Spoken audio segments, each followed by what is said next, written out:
Good morning, everybody. We're on week 7. Yes, we're on week 7. This week, I wanted to talk about something that's really important for your part of your anxiety and depression and your mental health, and that is sleep. For some people, they can have insomnia, they can really struggle to get to sleep. But there are a few tips and tricks that you can use in some way to try and help. Now, they might not help everybody, and you're going to have to see, what helps you and what doesn't. It's going to be trial and error. There may be some people who have really serious sleep problems that these things won't help with. But I do know that specifically, if you kind of dread going to bed at night because of the worry and the thought of staying up in bed awake, not being able to get to sleep, then there are some things that can help. Surprisingly, one of the first things is what you do in the morning. If you, whatever time you get up in the morning, I get up around about 7 usually, the first half hour of your waking time is really, really important for your sleep, which you wouldn't think so, but it does affect the end of the day.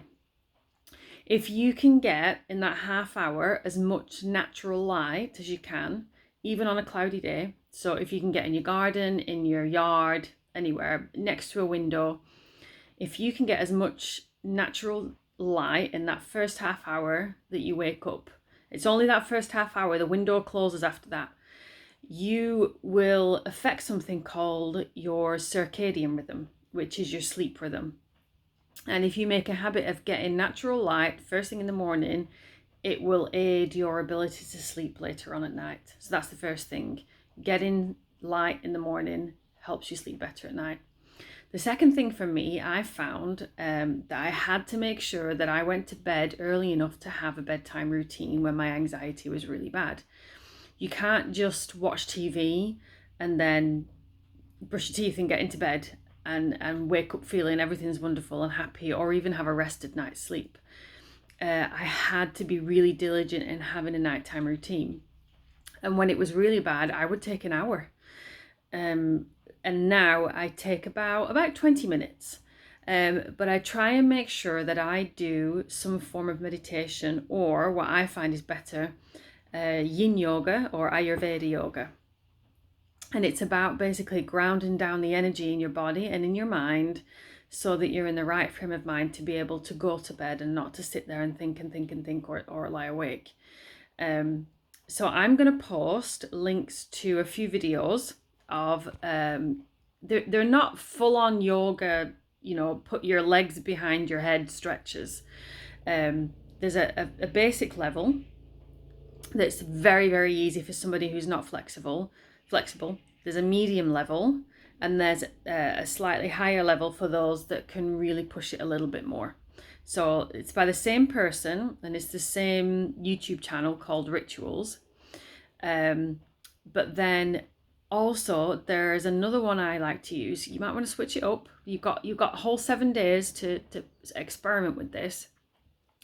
Another YouTube video that I use that is specifically helps release all the tension and the pain in my pelvis, my groin muscles, the ligaments there, my back. If you're an office worker and you spend most of your time sat down during the day, we carry a lot of tension within our buttocks, basically the muscles in our buttocks and with the whole of the pelvic floor.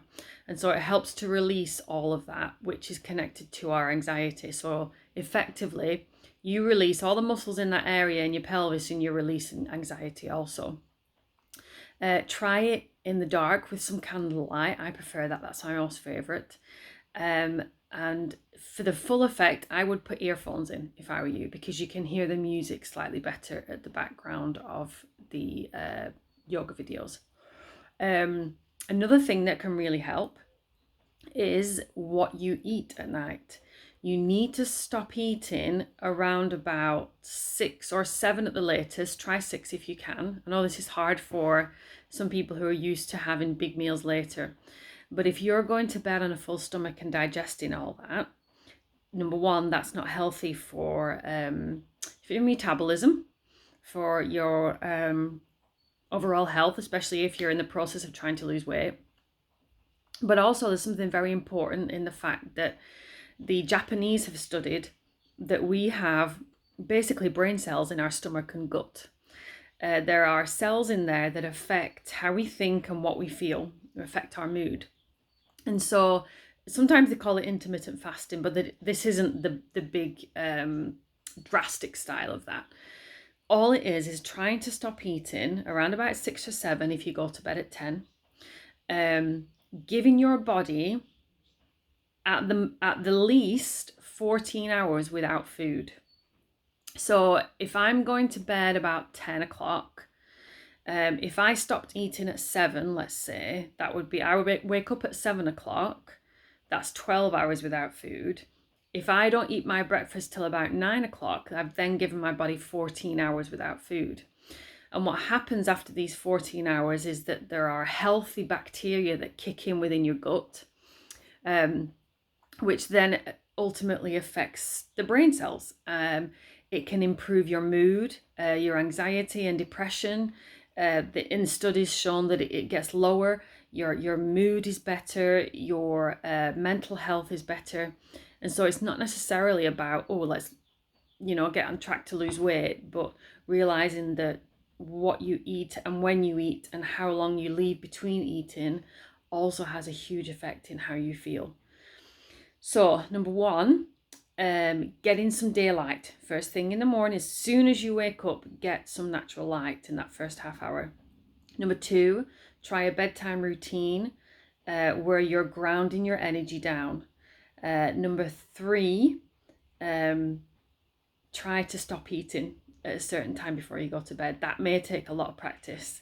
There are times when socially it's not possible because somebody's invited you over for dinner, or you have to eat late because of work. I totally get that. Or even that you have to eat your breakfast earlier because of where you work.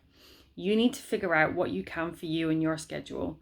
But if you can, try and put off your breakfast if you're going to work till around about like a 10 o'clock snack.